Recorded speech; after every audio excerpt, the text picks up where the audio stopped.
CBS News. A fueling problem for the Space Shuttle Columbia, but the launch is still set for this morning. Good morning. I'm Charles Osgood reporting on the CBS Radio Network. The launch has now been pushed back an hour. It will come no sooner than 11 a.m. Eastern Time. Reed Collins is there at the Kennedy Space Center. Reed, what is this problem? Do they have it under control yet? They have it well under control, and they now are fueling the big external tank. That was the delay. It wasn't because of any fuel problem itself. It was because they couldn't get nitrogen to gasify and purge out the system of the main engines. The nitrogen keeps the engines warm and keeps them clean and prevents that supercooled hydrogen and oxygen from freezing the engines up. So it was a heater that in turn makes gas of the nitrogen and keeps it gaseous that was really the cause of this delay. But they've been able to proceed now with the fuel? They have, and they're just about full. In fact, the big external tank is just about full. And when do the astronauts get aboard? Well, they won't get aboard for another couple of hours now. They don't want to do that too quickly. They got up within this past hour. They were allowed an extra hour's sleep. Now they're having some breakfast, and they're just sort of taking it easy. There's not much they can do. They're not in charge of this situation. They're kept aware of it, and they're updated all the time, but they have other things on their mind right now. And all the systems and the weather? The weather is forecast to be good. Winds west about 5 knots at launch time. Temperature about 82 degrees. Some scattered high clouds, but nothing to interfere with launch. Right now, as we're speaking, it's pretty foggy in places around here, but that's expected to burn off. Reed Collins, Cape. More news in a minute.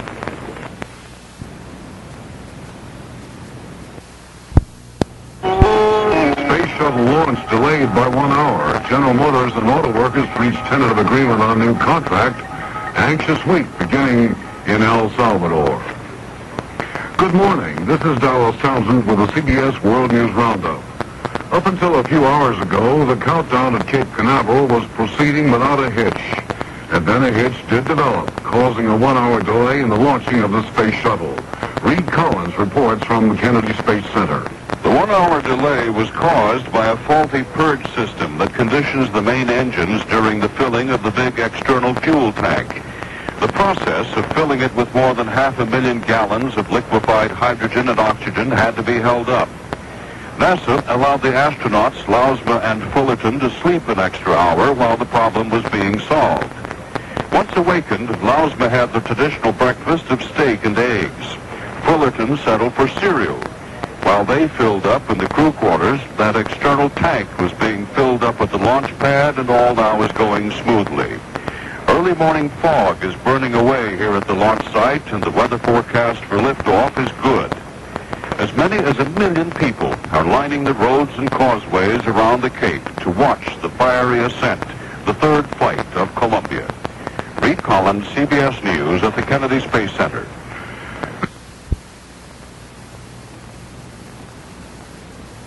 Jay in Austin. CBS News. The third launch of the Space Shuttle Columbia is set for 2 hours from now.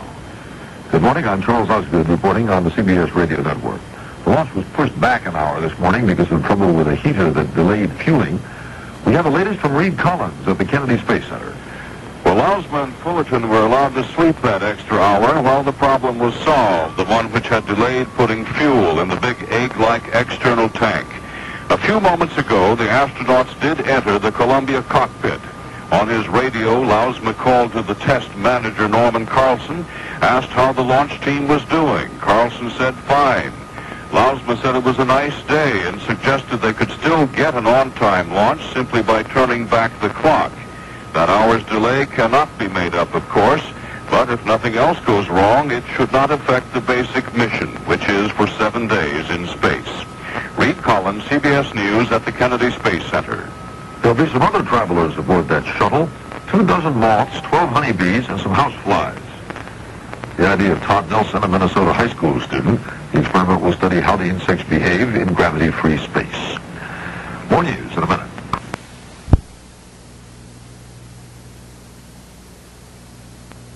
CBS News, a green light for shuttle liftoff 1 hour from now. I'm Frank Sedapani reporting on the CBS Radio Network. The astronauts are aboard the Space Shuttle Columbia waiting for launch number 3. That was supposed to be at this hour, but there was an early morning hitch delaying the fueling process. That pushed things back an hour, but the problem was quickly repaired. Now we have the latest on the shuttle launch from the Kennedy Space Center and correspondent Reed Collins. If all continues to go well, Columbia should be reaching for altitude 1 hour from now. The astronauts Lausma and Fullerton have been in the cockpit for more than half an hour, going through communications and other checks. Lausma jokingly suggested they turn the clock back 1 hour to get an on-time launch. The previous 2 shuttle flights were delayed by days, not just 1 hour, so this would be an improvement if it does blast off an hour from now. The causeways and the highways are loaded with campers, tents, and cars and people, perhaps as many as 1 million onlookers out there. The weather's cloudy, there is a wide patch of blue directly overhead at times, and the winds are gentle and in from the northwest. Astronaut John Young is in the shuttle trainer to test the air around the launch pad to decide which direction the shuttle best should take if it had to glide back and land here in some dire launch emergency. But the countdown continues toward launch in an hour. Reed Collins, CBS News at the Kennedy Space Center. More CBS News after this message. Good morning, this is Reed Collins, CBS News at the Kennedy Space Center. With the launch hour delayed by 1 full hour by a fueling problem in the middle of the night, the countdown is proceeding toward a liftoff 40 minutes from now. Astronauts Jack Lausma and Gordon Fullerton are up in the cockpit going through the pre-flight checklist. The weather here is variably cloudy, but the winds are gentle, and the first shuttle commander, John Young, is airborne right now, checking the currents in the emergency landing site nearby. My correspondent colleague Chris Glenn is in Houston, Texas, the control center for this mission. And Chris, what's it look like there? Well, Reed, I thought we might talk a little bit about the fact that abort decisions, if anything goes wrong and they have to bring the flight home, they are made here in Houston. And for the shuttle, that's a much more complicated type of decision to make because the earlier programs, the Apollos and the Geminis and the Mercuries, had that separate abort system, but the shuttle does not. So we talked to one of the capsule communicators yesterday, Terry Hart, about what the procedure is if they do have to abort early in the flight. We got a number of options here. You're pretty familiar with them. We can return to KFE, or we can go across the Atlantic Ocean, land in Spain, or we can go once around and land in Norfolk. Those are our 3 options. Or we could abort and go just a lower altitude orbit. Let's call an ATO or abort orbit. And almost any system on board that malfunctions that would make it not a good idea to go to orbit with the spacecraft. We'd perform one of those ports.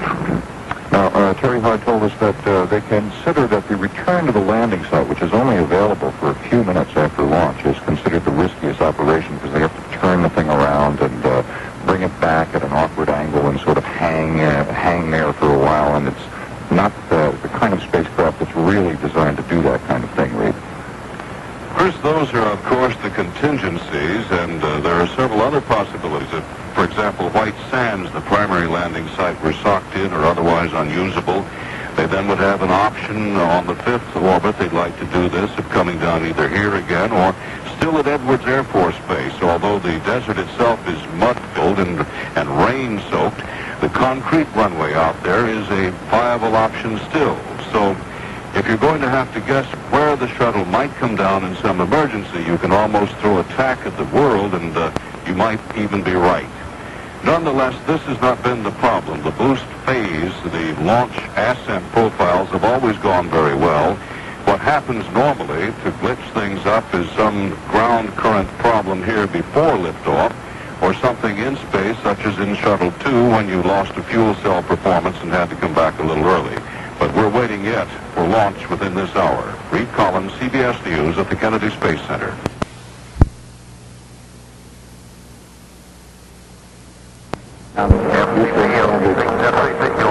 T-minus 11, 13 seconds. That's in order. Copy. I'm Ben Baldwin with Wayne Delchifino. Once again, we're live from the Johnson Space Center. 526-4984 is the number.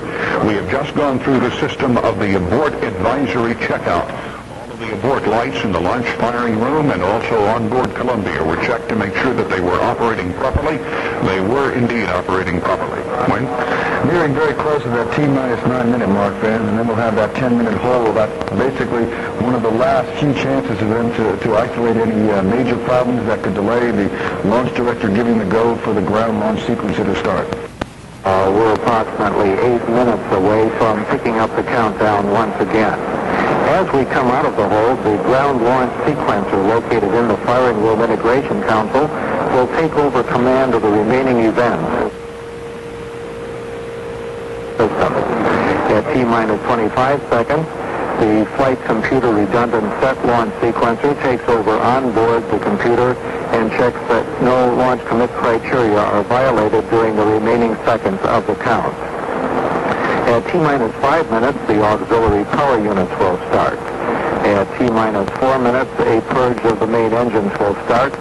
And at T-minus 2 minutes and 55 seconds, pressurization of the liquid oxygen tank will begin, followed the liquid hydrogen tank, followed by the liquid oxygen tank. One of the changes that have been made in the countdown for this launch is the way in which the auxiliary power units will start. Altogether, 9 switches must be thrown by the astronauts. 1 switch for each of the 3 auxiliary power units opens the propellant isolation valve. 3 switches then start the auxiliary power units, and the final 3 switches allow the gearbox to be pressurized and begin pumping the hydraulic fluid.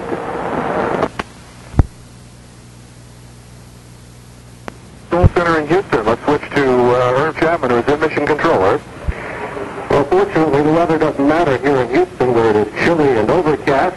The final checks and go-aheads for the functioning of each onboard system have been underway, involving the engineers here at Mission Control.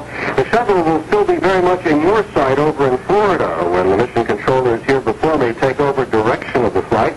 That will be about 7 seconds after ignition as Columbia clears the launch tower and starts maneuvering toward orbit. The flight director for the ascent phase, Tommy Holloway, is joined by astronaut communicator Terry Hart. Terry was taking a turn in that seat when President Reagan visited this control room during the second shuttle mission, and we've just been told that he made a phone call last night to the astronauts on this one.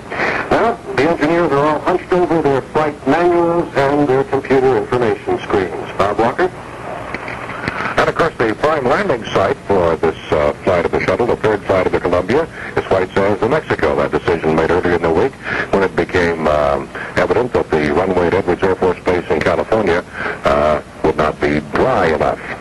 And so they're going to land at White Sands a week from today. If all goes well, this 7-day mission, the most extensive mission of the Columbia so far, STS-3, the last flight of the Columbia, you may recall, was cut short by some problems on board. They hope to make up for that and have a nice, full, complete mission. The astronauts ready to go. The ground support personnel are ready to go.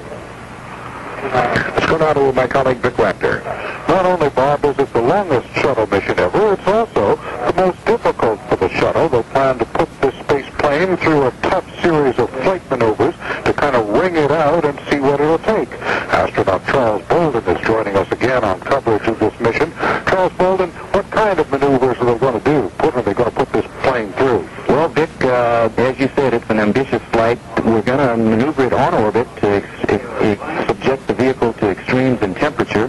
Then we're going to maneuver the remote manipulator system with a payload on it, and when we come back in for landing, we will do what they're called aerodynamic surface inputs to see how the control surfaces react, and then finally we hope to demonstrate the crosswind landing capability, Vic.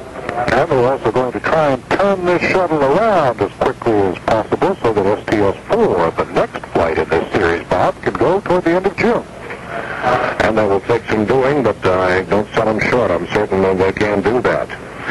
The weather was a problem earlier. It's no problem now. The clock is moving. The clock moving. The countdown clock. 5 minutes and 45 seconds and counting. The sun peeking through the clouds. We've had some cloud cover this morning.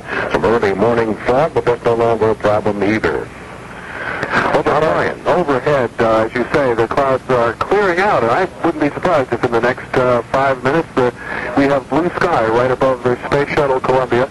And out here, 3.5 miles from the launch, We have several hundred reporters, and we're told maybe as many as 1.5 million people within 20 miles of here on beaches and on roads looking out here toward pad 39A. It is clear, there's very little haze, so they should have a very good view, and hopefully if those clouds do pull out, we'll see it for several minutes. Let's go now to Hugh Harris at Mission Control. Fire away, minus 5 minutes. Arrow counting. Start. You have a go for APU start. Roger, go for set. Very important milestone there. That's the approval to start the auxiliary power unit that we had a problem with on previous flights. The aero surfaces, the main engine. Bob Walker? T-minus. You're listening to ABC News live coverage, the third flight of the Columbia. I'm Bob Walker at the Kennedy Space Center in Florida. The clock is moving 4 minutes, 35 seconds to launch, and all systems are go. You're listening to Hugh Harris, not the voice of launch control. This is done with a motor-driven switch called a safe and arm device. Astronaut Charlie Bolden with me here at the Kennedy Space Center. Charlie, your feelings right now with 4 minutes and 20 seconds to launch. Well, Bob, just as the other time, starting to get a little queasy here in the stomach, and just keeping my fingers crossed that everything continues to go well. Gentlemen, some of the names we're going to hear, some of the voices we're going to hear in the next few minutes. Of course, Jack Lausma and Gordon Fullerton on board. Terry Hart is the capsule communicator. He's on a console in Mission Control in Houston. Hugh Harris will be describing the countdown for us from the firing room across the way from us here. And once the shuttle clears the tower, John McLeish will be in Houston. This mission has been plagued by one minor glitch this morning that kept them from going off on time. NASA had hoped this would be the first ever shuttle mission to launch on time. But there was a small problem with a heater in the fueling system earlier this morning. A valve that didn't go on when it should have. And they sent somebody out to turn the heater on manually. It took an hour and resulted in the launch being slipped from 10 to 11 a.m. Eastern time. However, the fuel cells are still receiving their fuel from the ground support equipment for about another minute. 3:15 mark. Aboard the spacecraft, everything going well. 12 seconds and counting. The profile checks of the aero surfaces are now complete, and the engine gimbal or movement check of the main entries on the orbiter is underway to ensure that they are ready for flight control. Minus 3 minutes and counting. Amazing how still everything becomes here just before. 55 seconds. The filler-up for this flight alone cost NASA $400,000 for liquid hydrogen and oxygen. After the tank is pressurized, the hold capability is limited to 3 minutes and 36 seconds. Everything going beautifully. T-minus 2 minutes, 40 seconds and counting. Go ahead. Okay, clear cost your morning memory. Gaseous oxygen front arm is being retrieved. Clouds are clearing out now. And it looks as though we're going to have sun for the Columbia's launch. Counting. Don't expect to hear much from astronauts Lausma and Fullerton. They're rather laconic types. Lausma on his earlier flight spoke for a little, and in fact, fell asleep on the launch pad during an earlier countdown for Skylab in 1973. Move to start position. The astronauts have cleared the caution and warning memories in their onboard computers and verified there are no unexpected errors. Take it to liftoff. Everything ready to go. Minus 2 minutes and counting. The astronauts are configuring the APUs for auxiliary power unit for liftoff. The liquid hydrogen valve has been closed and flight pressurization underway. It's all being done by computer Minus now. 1 minute, 45 seconds and counting. Onboard computers Computers are automatically verifying the readiness of the main engines at the T-minus 1 minute point. Columbia standing out there in the bright sunshine now with that orange fuel tank. Minus 1 minute, 30 seconds and counting. Lausma and Fullerton on their backs in the cabin. They've been there for 2 hours. After the traditional steak and egg breakfast, Fullerton had dry cereal. They're ready to go. Minus 1 minute, 20 seconds. Beautiful day. Engines will start with 7 seconds to go, then the big boosters go at 0. 15 seconds. The liquid hydrogen tank is at flight pressure. Coming up on the 1 minute point in our countdown. 1 minute prior to the liftoff of the third space shuttle mission. T-minus 1 minute and counting. Time for everybody to hold their breath. For the sound suppression water system on the pad is armed. A beautiful sight. For the third time, we're about to see a space shuttle launch. T-minus 50 seconds and counting.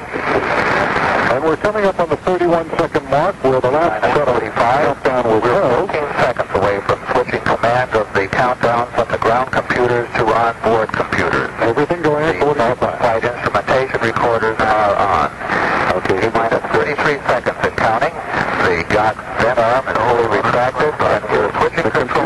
countdown. Computers have control. T-minus 25 seconds. Fast and it's looking very good. The orbiter is now controlling the final second. T-minus 20 seconds.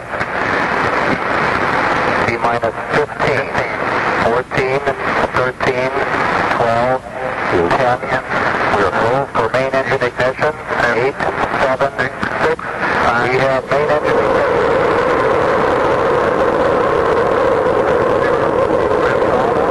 There's a huge jet of white smoke and orange flame with two solid rocket boosters on either side light up. Columbia kicks and goes like a drag racer away from the mark. Astronauts Jack Lasma and Gordon Fullerton pressed back in their seats by the forces of gravity. 7.5 million pounds of thrust from those rocket engines as Columbia accelerates through the clouds up towards space. You can hear the roar.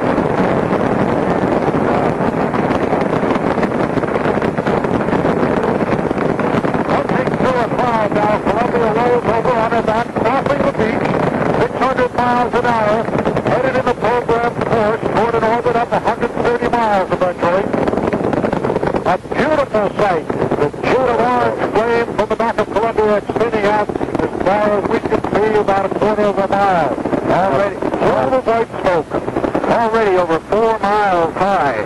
Easing through the speed of sound now. Beautiful sight as it moves out above the clouds. Jack Lasma radio's back. We'll go here too. 1 minute 10 seconds. Columbia now 7 nautical miles altitude, 4 nautical miles down range. Velocity now reading 2,700 feet per second. On their backs, they went through the speed of sound and eased through beautifully, and everything is continuing to go beautifully. 45 seconds. Columbia now 11 nautical miles altitude, 8 nautical miles down range. We got a free on move quiet, Houston. Roger, we're looking. That's not a surprise. And nothing cool. Okay, that was Jack Lasma reporting the free on route flight. 1 minute 40 seconds. Coming up on negative seats for altitude is too high for ejection seat use. We're listening there to John McLeish in Houston. Houston, negative seats. Negative seats. If anything went wrong now, we'll have to fly the ship 5 seconds. Columbia now 21 nautical miles altitude, 19 nautical miles down range. 2 minutes, 2 minutes, 2 seconds. Standing by for solid rocket booster separation confirmation.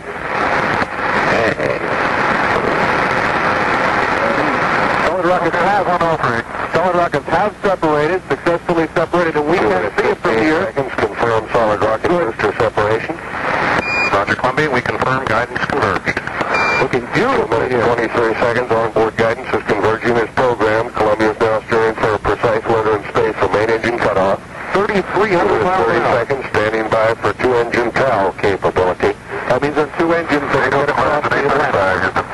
Everything going according to plan. It'll take Columbia almost 8.5 minutes to get into space. Going along just fine. Now 2 minutes and 45 seconds into the flight. All up by Capcom. Terry Hart says that Columbia now has a 2-engine auto-landing capability at Rotor Naval Air Station, Spain. Columbia now 42 nautical miles altitude, 58 nautical miles down range. Okay, that's the cooling is wonderful. 5 minutes, 50 seconds left. The first part of this ride is a real bar. Three main engines. We got some flakes blown by the window. We got some just right after liftoff. Those are just little particles going by. They're just reporting something they saw. Everything going well. About 4,000 miles an hour now. We're out there. Lots of white little flakes. Roger. 3 minutes, 30 seconds. Columbia now 51 nautical miles altitude. Return status check emission control by Flight Director Tom Holloway. 3 minutes, 40 seconds. Lasma and Fullerton given a go to continue. 5 minutes left to go on those main engines and everything going well. 3 minutes, 45 seconds. Columbia now 53 nautical miles altitude, 104 nautical miles down range. Really moving out now. Velocity now reading 7,800 feet per second. Almost 5,000 miles an hour. APU oil tap up there. Number 3 APU, we'll take a look at it. We need all 3 of them. APU, stand by for negative return. Negative return. Okay, they will not be returning here to the Kennedy Space Center. Any further problems, they'll be going on to Spain, to land in Spain. But everything is looking beautifully right now. Charlie Bolden, how did it look to you? It looked very good, John. Comment that was made there by Gordon Fullerton about the APU temp. That was to be expected. We've seen that on all the flights, and it's not something abnormal. It's a problem that we're working with. But everything is looking good. 4 minutes, 34 seconds into the flight right now. Going perfectly. We recommend water supply floor number 3 to Bravo. About halfway through the powered phase of flight now. Now some cameras, long-range cameras, still have that in sight. 4 minutes, 49 seconds, going well. Aboard Columbia, you can probably still feel the acceleration pushing you back into your seats if you're one of those astronauts. Jack Lousma reported to Mission Control. The first part of this flight is a real barn burner. Columbia, Houston, stand by for Preston Eco. That will be an okay to say that you can get to main engine cutoff on one engine. If you run two engines, if you lose an engine, that's a good sign, and everything looks good. Mark, and you're Preston Eco with normal throttle. Roger, to D'Amico, thank you. Going beautifully here. 5 minutes, 23 seconds into the flight. Gives them about 3 minutes and 15 seconds left to go on those main engines. The world's first reusable spacecraft, making its third trip up into orbit. So far, everything going well. Out here at the launch site, a huge cloud of smoke is now just making its way away from the pad.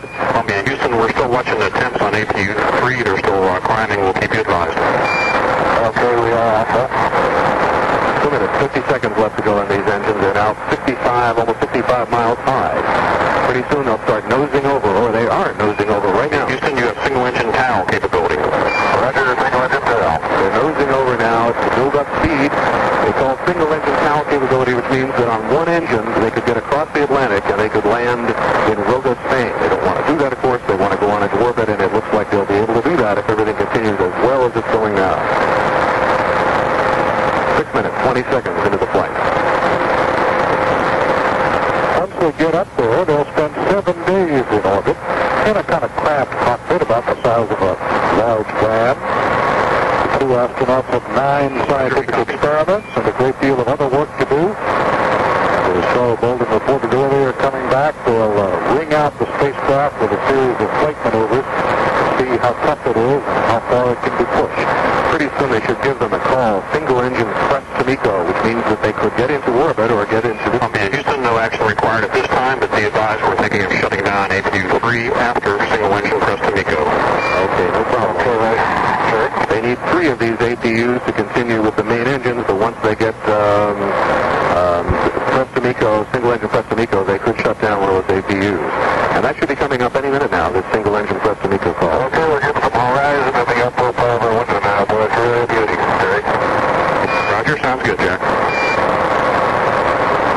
That's because they're nosing over, they can see the horizon through the window. Columbia now actually has to dive in order to gain speed. Gain the speed necessary to stay in orbit. Only a Columbia, Houston, single-engine Preston Eco. Single-engine press. One engine, they can get into orbit. Now they have less than a minute to go. Columbia, Houston, we recommend you secure APU-3. Over. Okay, shut down APU-3.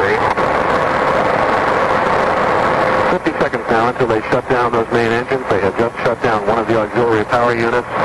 It's not a problem at this point. They don't need all that muscle to move those engines around anymore. But we probably should note that there have been APU problems on all of the shuttle flights, all 3. And that this little engine, which is the same kind of thing used in jet liners around the world, has been giving Columbia problems. 25 seconds left to go, Vic, on the main engines right now. And, of course, there'll be more talk about this APU thing because it's possible it could bring them down early. Nosing up again now to start climbing. They're about 60 miles high and pushing up before they cut the engines down. About 7... There's Rico, Houston, 25.680, right on the nose. 285 up. Roger, sounds like a good one. Okay, the speed they wanted is exactly the speed to go. We'll stand up there. Roger. 17,000 miles an hour. Just beautiful. Now they have, in a few more minutes, minute and a half, they'll fire the OMS engines, the 2 little maneuvering engines, to push them up into an orbit. They have now separated from that giant orange tank that we saw here at the Space Center, and they are now in space, the main engines having done their job. Charlie Bolden, they did it again.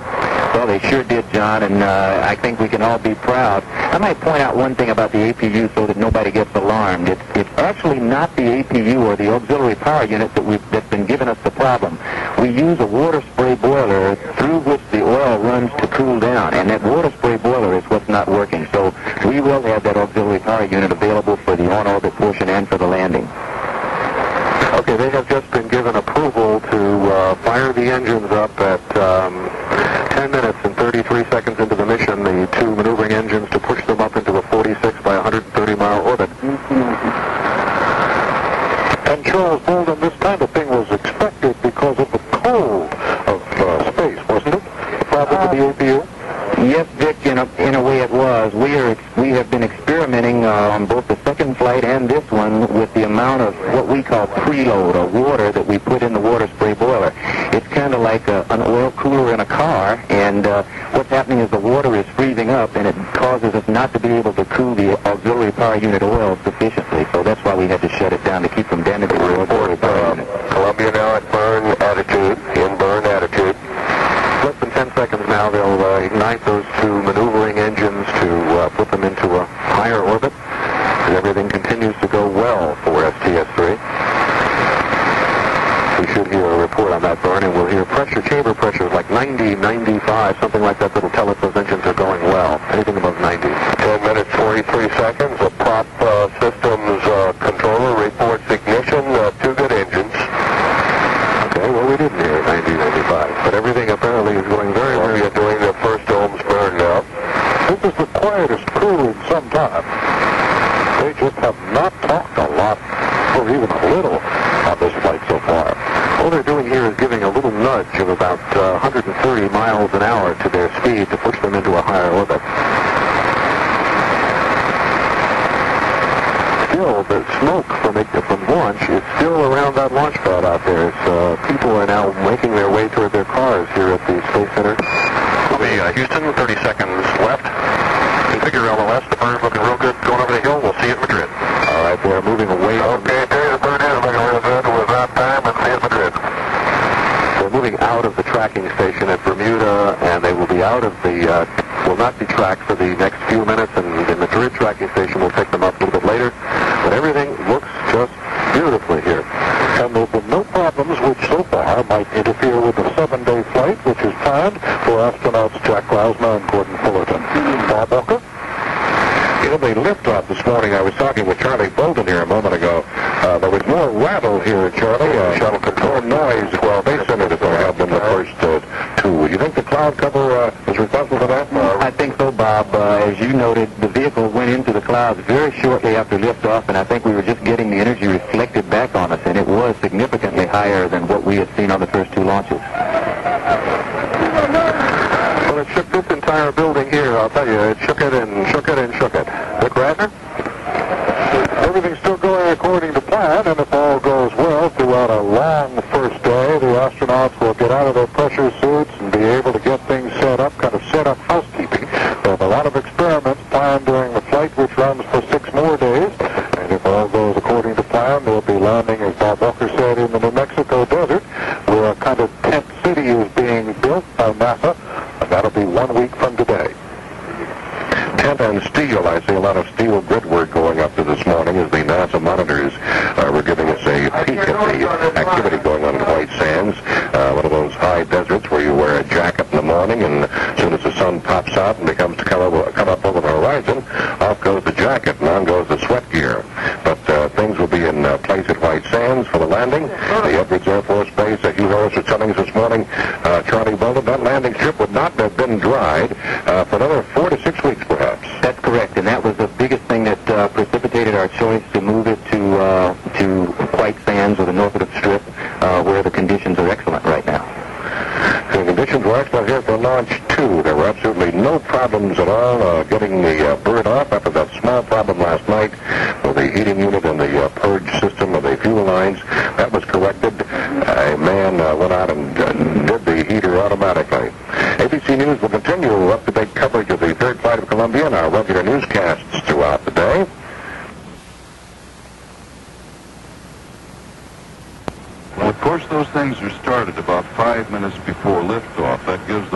chance to take a look at them, to get some baseline readings on them. And there's always been a question, too, as to whether you should become alarmed with how high a heat it's running at or exactly what the telemeter data is telling you. We'll be looking at the APUs. I know they will, too, but right now we're looking at two men who are successfully launched into space. 1 hour late, but Lausla and Fullerton are on their way. And the second ohms burn will put them into what is designed to be a 130 nautical mile circle around the globe, in which they plan to stay for 7 full days. The third launch, at least, of the spacecraft Columbia has been an unqualified success if you don't count 1 hour's countdown delay. This is Reed Collins, CBS News at the Kennedy Space Center. Roger, Columbia, we'll do that.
Should have We will continue live from the Johnson Space Center in just a moment. Who spent an awful lot of time up in space in Skylab 3 9 years ago. Heart rate was 132, and he's got the record. I think he even beat, was it Crippen on the first one? Yeah. It was 120 or something. And Gordy Fullerton, the rookie, heart rate of 92. Apparently, it's a little different going up on the shuttle Columbia than it is on the Skylab. Apparently so, 132 beats per minute. That's rather rapid. That's a barn burner. Yes, it is. Of course, sitting there and watching this Columbia take off for the third time, I kind of got the impression that it stayed on the ground an awful long time. Did you notice that? And also that I guess I want to call it an explosion, but the fire. That's what it is. It's an explosion. It seemed a lot bigger too. It seemed like it, a little major one this time. In fact, when we think about it, that's exactly what goes on. There's a controlled explosion at the bottom of all of that fuel in that spacecraft that thrusts the Columbia into orbit and into space. Mutual News. The third space shuttle flight is off and running. Mutual's Jim Slade was at the Kennedy Space Center for blastoff a half hour ago. All right. We are told for main engine ignition. 8, 7, 6. We have main engine ignition.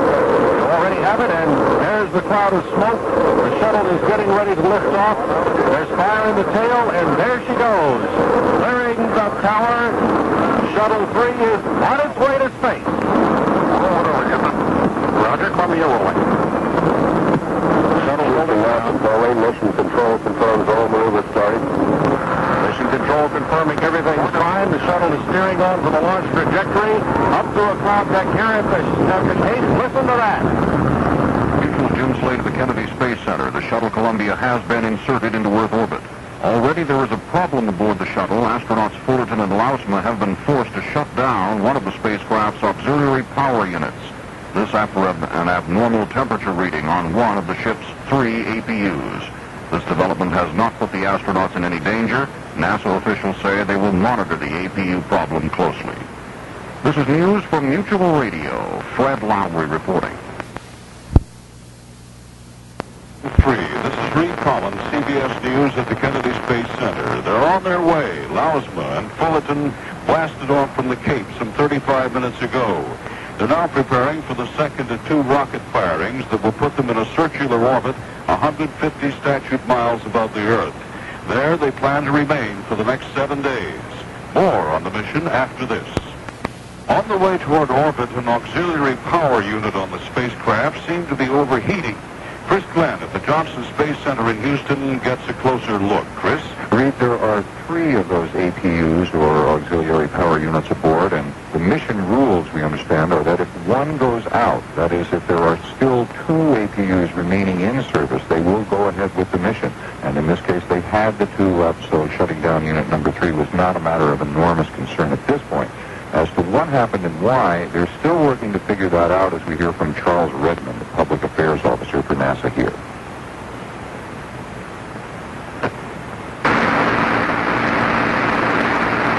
Well, perhaps we'll hear from Mr. Redmond in a minute. He says, in effect, that they don't know exactly what happened and why right now, but they expect to have that information within the first orbit. He says, in fact, that they're not quite sure yet if that faulty APU was overheating or cooling down too much to cause the temperature indicator light to flick on in the Columbia's control panel. At any rate, it won't be anything critical at this stage of the flight, Reed. Well, we can say this, that NASA, which measures the heart rates of men going into space, discovered that Lausma, the veteran, apparently was more excited. Pardon me, his heart rate peaked at 132 beats per minute during liftoff, whereas Gordon Fullerton, who's never done this before, had the highest heart rate of his at 92 beats per minute.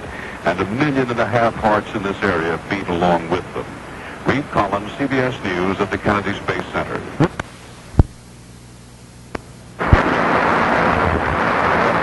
I'm hearing things in my ear, and I think it's Mission Launch Control. Apparently, it is not Mission Launch Control that I'm listening to. By the way, while we're listening for Mission Launch Control, NASA apparently gave you a wrong figure a moment ago. Can you go back? Can you go back and tell me what the feet per second at launch is? Okay. Well, no, the feet per second in maximum speed in orbit is the figure he asked for. Now, he asked for thrust, liftoff, and he asked for maximum speed. Now, the maximum speed in orbit, according to the folks across the hall, is 25,471.3 feet per second. You're wrong. I'm not wrong. He was the one that told me. It's 25,770 feet per second. Oh, boy, I tell you. I mean, that's a difference of, what, a quarter mile or so? Sure. It could make a whole, second or two difference, couldn't it? I know. 526-4984, the local number. Marjorie, good morning. You're on KTRH. The second Ohms burn came off as scheduled. The current orbit reading 130 nautical miles by 130 nautical miles. Time of ignition was 40 minutes 50 seconds.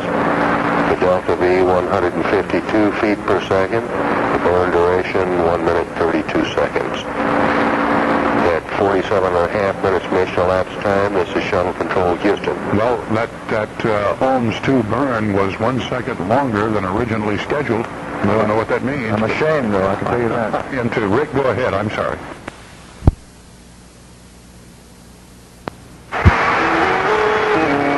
CBS News. Yes. We're full for main engine ignition. 8, 7, 6. We have main engine ignition. That was the smooth start of the Columbia Space Shuttle's third and longest mission so far. I'm Richard C. Hartlett reporting on the CBS radio network. There were no dramatics at Cape Canaveral this morning once a ground equipment problem was resolved overnight. Liftoff took place promptly at the rescheduled moment, 11 o'clock. Control of the 7-day, 115-orbit mission is now in the hands of Mission Control in Houston, where Christopher Glenn reports. Temperature light on the Columbia's control panel flashed on just a few minutes into the flight, indicating that once again a shuttle mission was being bedeviled by a flaw in an auxiliary power unit, part of the ship's hydraulic control systems. Last time out, one of the APUs bubbled, as they say, when a cooling measure failed, and that was one of the factors that caused the mission to be shortened by several days. That APU was removed and replaced for this third flight. As for the present trouble, NASA Public Affairs Officer Charles Redmond says they're still trying to pin down what happened and why. We'll be talking to the crew with at least an understanding of what they were reading. And what the temperature was, whether it was high or cold, and what part of the APU it was. Well, the mission rules are your based on what do you do in a situation kind of a thing, and it said 2 out of 3 goes. At this point, no matter what they determine, officials here say confidently that the shutdown of APU-3 should have no impact on the successful completion of the Shuttle 3 mission. Christopher Glenn, CBS News, Johnson Space Center, Houston. More news after this. Getting started on the radiator activation and setting up the field light, installing the field light for sightings. As Columbia passes over the states, Lausman Fullerton should be coming up on the work on the payload bay doors. It's a slow and deliberate process. Both are at the back station, the aft flight deck. Left is Fullerton, right is Lausman. Prior to the start of the operation, the field light must be installed and sightings made on the handrail targets and several starboard centerline targets and record the values. Fullerton should be operating the keyboard and switches for the latch and door opening. The sequence goes as follows. Select auto mode and start door opening. Stop sequence after about 30 seconds. Take field light sightings on the starboard handrail target and selected port centerline targets. Record the values, then complete door opening. While still in auto mode, close doors until the starboard door is almost closed. Then visually determine which centerline latch will make first contact with a centerline latch striker plate. Record the latch number and its contact point. Take field light sightings on the starboard handrail and selected starboard centerline targets. Record values, then complete the door closing. initiate automatic door open sequence and record the time from start until all door open indicators or indications are received. The radiators are then deployed. With the doors open and the radiators deployed, the crew finally takes field light sightings on the handrail targets and longeron targets. The values are then recorded. We're 7.5 minutes away now from reacquiring Columbia. This is Shuttle Control, Houston. There's quite a bit involved, obviously, in opening and closing those payload doors. It's not like just push a button and they open and push a button and they close. It's much more that it's involved. It was obviously an explanation from Mission Control. I'm Ben Baldwin with Wayne Dolcefino. With us now, we have, I guess we can call him the astronaut's doctor. Dr. Sam Poole is here. Dr. Poole, welcome to KTRH.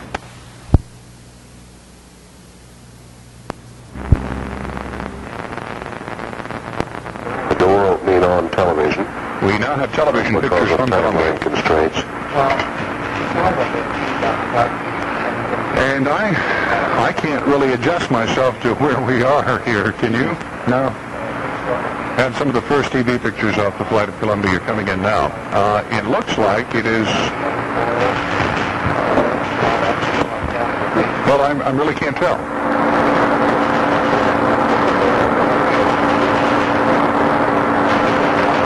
The doors have opened or have they not opened? They are opening. The doors are opening. That's part of the problem then, part of the reason. Okay, we can't figure out where we are. 526-4984, the local number. Back to the phones. Kirk, you're on KTRH. CBS News, the third space shuttle flight passes the 2-hour mark as the astronauts busy themselves with one of the many tasks at hand. This is Frank Sedefani reporting on the CBS radio network. Some of the 1 million people who witnessed this morning's liftoff of the shuttle Columbia from Cape Canaveral shouted, "Go, baby, go," as Columbia soared skyward. That's exactly what it did. It went, trailing a plume of flame and white steam. Some 2 minutes into the mission, the shuttle jettisoned the booster rockets that had gotten it off the launch pad. It was a launch that was delayed 1 hour by ground equipment problems that delayed refueling.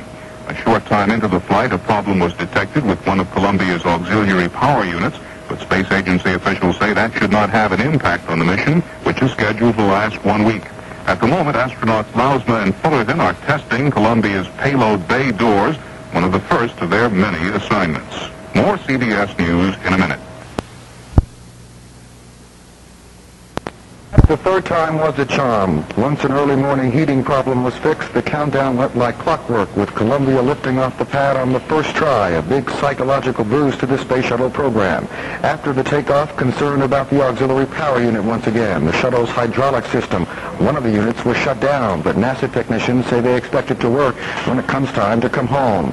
The payload bay doors on Columbia are now open, and the astronauts will soon be taking off their spacesuits to be more comfortable for their 7-day voyage in space.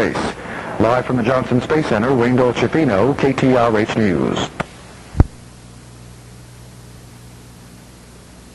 Moment all seems to be going well aboard the shuttle on this, its third of 4 planned test flights. The astronauts have been busy opening the cargo bay doors to expose the ship's radiators to space so they can efficiently dump the heat generated by Columbia's electronics. Next up, the crew, astronauts Jack Lausma and Gordon Fullerton, will test the shuttle's 50-foot-long mechanical arm. In the future, that arm will be used to place satellites in and pick them up from orbit.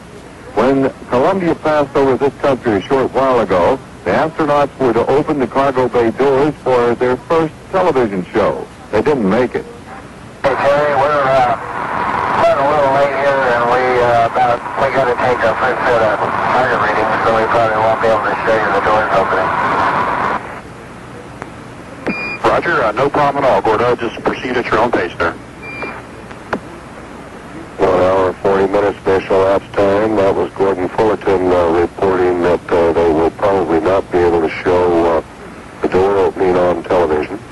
If the gods of luck keep smiling, astronauts Lausma and Fullerton will spend 7 days in orbit, pushing the space shuttle to its limit. They will soak the Columbia in the deep cold of space, and at other times bake it under the hot rays of the sun. Jay Barbary, NBC News, Cape Canaveral.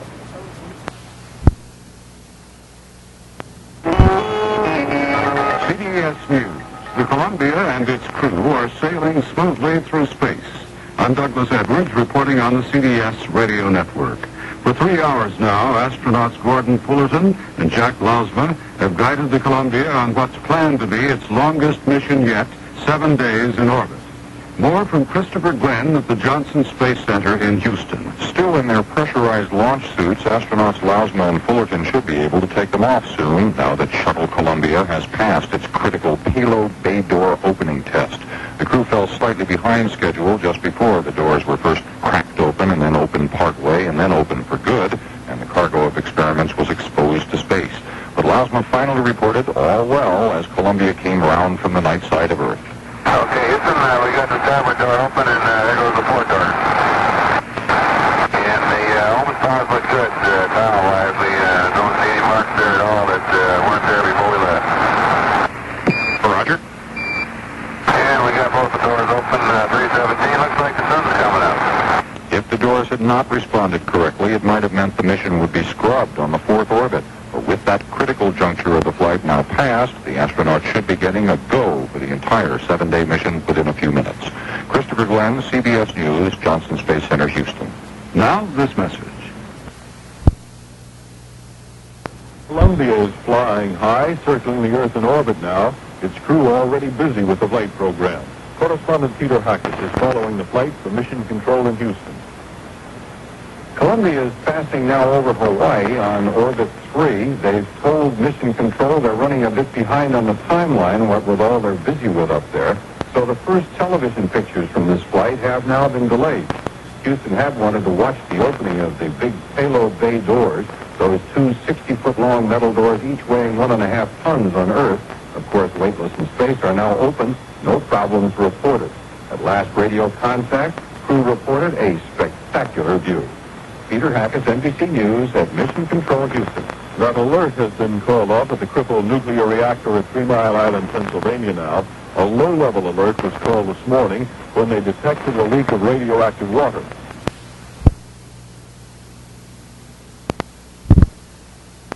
Good afternoon, I'm Kurt Lancaster with the early afternoon livestock cotton and grain update.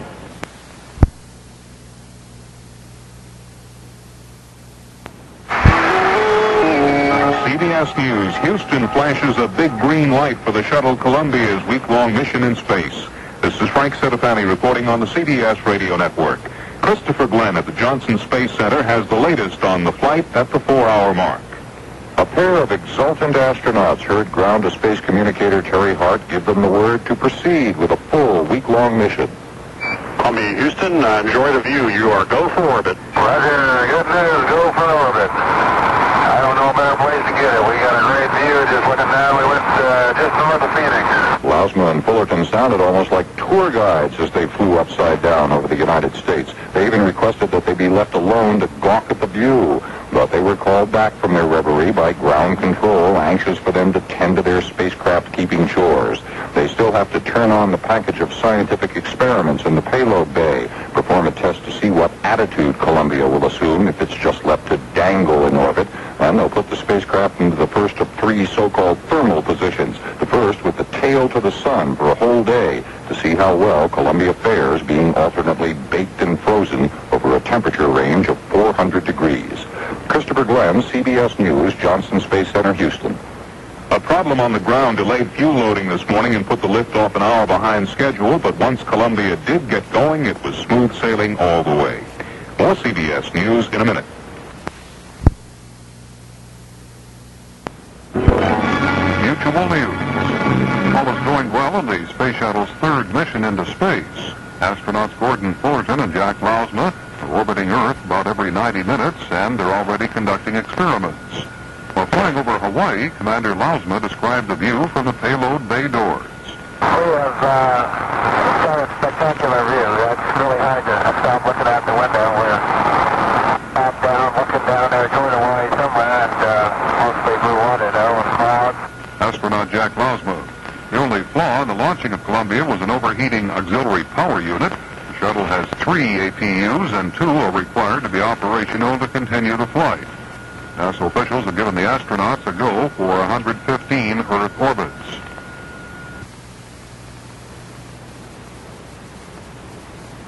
NBC,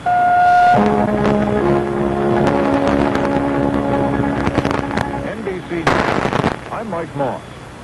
It's been a great day for the American space program. Columbia was lofted into orbit for an historic third mission this morning, just an hour behind schedule because there was one little problem. Astronauts Jack Lousma and Gordon Fullerton have been busy. They settle in for this longest of the shuttle missions, supposed to last 7 days. We get the latest from NBC News correspondent Peter Hopkins in Houston. Astronauts reported to mission control, and what he sees outside his spacecraft. Sunrise out on the horizon as we kind of go tail first toward it. And there's a juice atmosphere around here. There's flake or something floating along after the tail back there. A couple flakes, maybe an inch or so long. Otherwise, very clean around the spacecraft. Fullerton and Lousma have just finished their first meal in space. Shuttle 3 headed toward Hawaii. Mission Control, Houston. A reminder that NBC News will continue to provide comprehensive coverage of the journey throughout the week. More news in a minute. Columbia is sailing serenely on its third and toughest test flight, and its controllers have given pilots Lousma and Fullerton the go to proceed for a scheduled week in space. There's been a briefing at Shuttle Control in Houston, and Chris Glenn has details. The trouble with the overheated auxiliary power unit was too familiar to be considered coincidence. Similar troubles with the same unit on flights 1 and 2 now have officials convinced they have a recurring problem that will require extensive pursuit to be eradicated on future missions. This is ground-to-space communicator Terry Hart.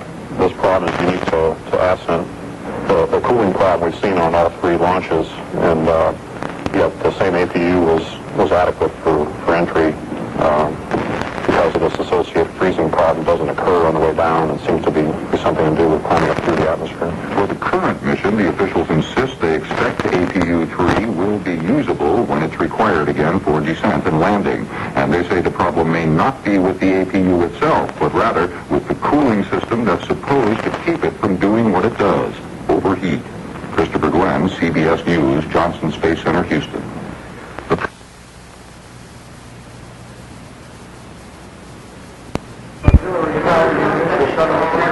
Has become somewhat of a pain in the side of shuttle planners.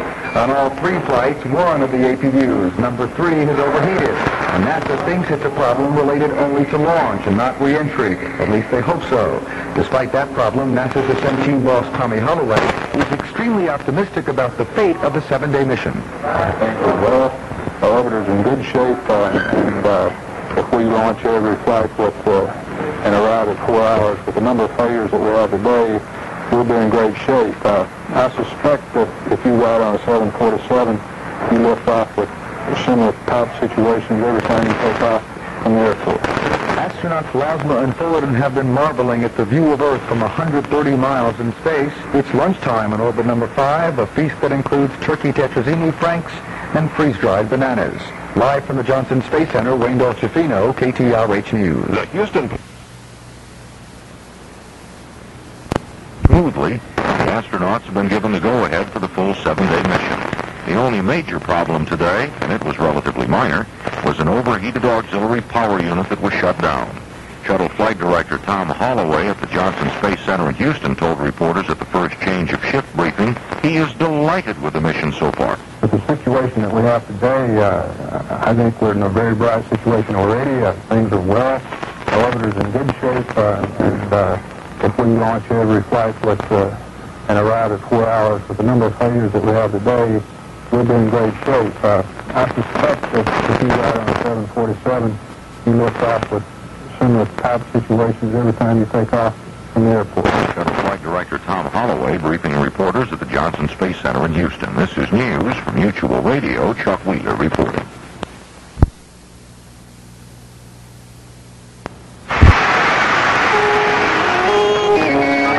This is The World Tonight. Good evening. I'm Douglas Edwards, CBS News. We have made it. Space Shuttle Columbia soared into orbit at Cape Canaveral this morning on its third, busiest, and longest test flight. Commander Jack Lausma was clearly elated by the smooth liftoff. Well, the first part is right at a real barn burner. Lausma and pilot Gordon Fullerton are flying a 3 million mile test of the shuttle's ability to withstand the extreme temperatures of outer space.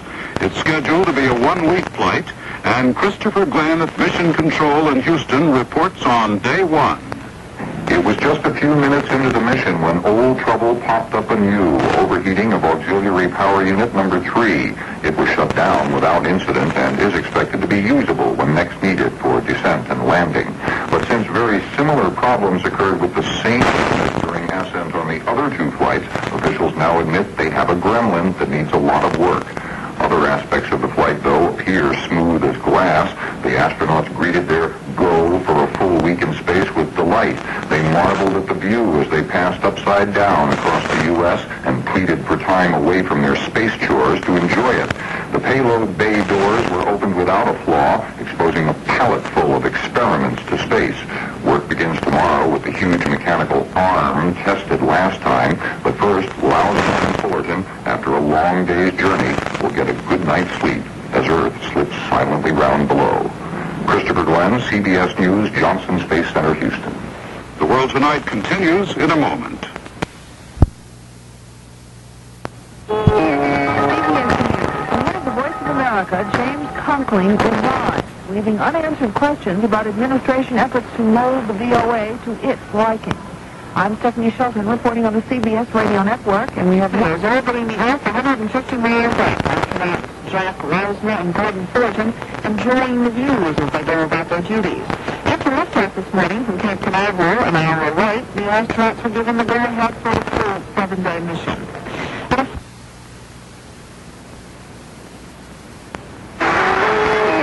CBS News. Astronauts Jack Lausma and Gordon Fullerton are nearing the end of their first workday in space aboard the Space Shuttle Columbia. I'm Judy Muller reporting on the CBS radio network. In addition to conducting many scientific experiments aboard the craft, the astronauts have been evaluating the ability of the shuttle to adapt to various temperatures. The first scientific data fed back to Earth were measurements of how much pollution the ship leaves in its wake. Fullerton reported that except for some little flake of something floating around, the ship's wake was clear. Astronaut Jack Lausma had something else to tell ground control. Yeah, I'd like to report a stowaway also. It looks like a Florida fruit fly. He just came along for the ride. Seems to be doing very well and getting where he wants to go. Right now he's walking around the front window. This third mission is over 3 times longer than the first 2 last year. More CBS News in a minute. Bowman. Since attaining orbit after a spectacular launch this morning, astronauts Lausma and Fullerton have had a full day of scientific and thermal tests. At the Kennedy Space Center in Florida, former astronaut Gene Cernan says how the shuttle reacts to different temperatures is very important to its future use. Spacecraft is going to be seeing great extremes in temperatures, both the frigid temperatures and the extremely hot temperatures throughout its lifetime. I don't mean just today, but I mean for the next months and years to come, as it becomes more capable and more operational. That's Gene Cernan. Columbia, due up for 7 days, is orbiting the Earth tonight, 150 miles up every 90 minutes or so. More news coming up. CBS News, Arab states call for an urgent UN Security Council meeting after another day of violence on the Israeli-occupied West Bank. This is Rob Armstrong reporting on the CBS radio network. Astronauts Jack Lausma and Gordon Fullerton are about to call it a day aboard the Columbia. The 2 men have been working since before dawn. They're scheduled to remain in orbit until next Monday.